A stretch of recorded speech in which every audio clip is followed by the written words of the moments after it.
Hi again then guys, and welcome to episode 2 of Featherweight Flyers, the review series for the relatively few but hand-picked best models of the super lightweight track day sports car class.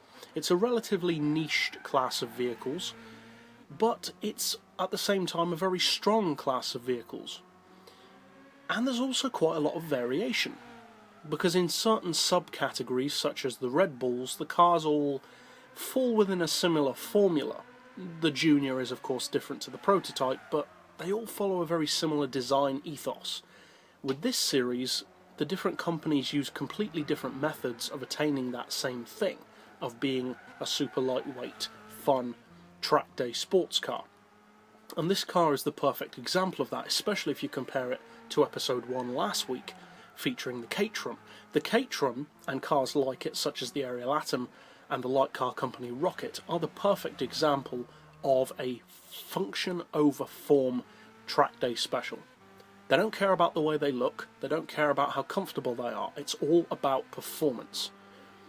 Other vehicles, such as cars like the ASL Guraya, the Tomicara ZZS, and the KTM X-Bow that you can see here, put more effort into being a nice car overall, not just being as quick as possible. And I personally like that. I like my track day special to have a bit of flair to it, which is why probably my favourite vehicle in this class is actually one which is not featured on the game currently, called the Elfin Clubman, which is essentially a Corvette engine slapped into a tiny little track day special. I like cars like that, cars which are more about the fun of having a vehicle like that rather than just trying to be as quick as possible or as close to being a formula type vehicle. The X-Bow certainly is a vehicle which values its form as much as its function. It's a pretty expensive car. There are two versions on the game. There's the street version and the R. We are featuring the R version because it's quite simply the superior of the two in terms of spec. But that being said, I would actually not recommend buying this version of the two. I would recommend the street version. Now the reason why I'm showing this version is because, as I said, it is strictly speaking the better of the two. But the better value of the two has to be the street car, because this model, although better, isn't a massive amount better. It weighs the same, it does have slightly more power, slightly more torque, and a fractionally higher PP, but at the cost of an extra 15 grand when the road model is already 85,000 credits, I can't really say that this model is as good value for money. You also cannot paint this model, which is going to be a big put-off for a lot of people, myself included. That being said though, this is the more hardcore model, so what does it have to offer? Well, it offers a mid-mounted 2-litre turbo engine, drives the rear wheels as you'd expect, and it does put out a very hefty amount of power for a car of its type. Typically, ultra lightweight track cars don't really need that much power because they're not shifting very much weight. The KTM though does weigh a fair bit for a car of its type. 750 kilos is pretty heavy compared to vehicles like the Rocket and the KTM. So it kind of needs more power to make up for that. And it really does have a lot more power, more than twice the power of the KTM in fact, at 547 horsepower. It also has an unusually high amount of torque for a lightweight track car, which generally they don't need because they're just not shifting that much weight. This car though puts out 443 pound-feet, which is a considerable amount for any sports car, let alone a car as light as this, being as it is the same weight as the Peugeot 905 Le Mans winning Group C car.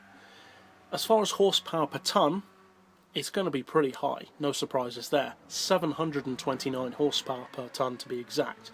And to put that into perspective, that's more than the majority of GT class racing cars that are on the game. So that's pretty impressive, especially when you consider that even at 100 grand, that means that it's still a lot cheaper than a GT class machine. The PP is also very high on this car, 656. And one of the reasons for that is because of what it can do. Cars like the KTM, and to some degree some of the other cars in the series, such as the Guraya, are only good up to a certain level. They have a good acceleration and good handling, but once you get into top speed territory, they kind of peter off quite quickly. One advantage of the Caterham, or the KTM I should say, not the Caterham, and also the Rocket, is that they don't peter off for top speed. They have top speed as well. In the case of the Crossbow, both in street and R form, it can do around 225 miles per hour under its own power, making it extremely quick for its class. And with a PP of 656, it means that it is actually useful at that level.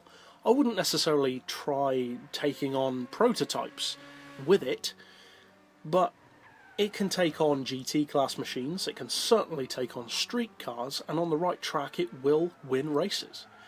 And that being said, the price is actually very good.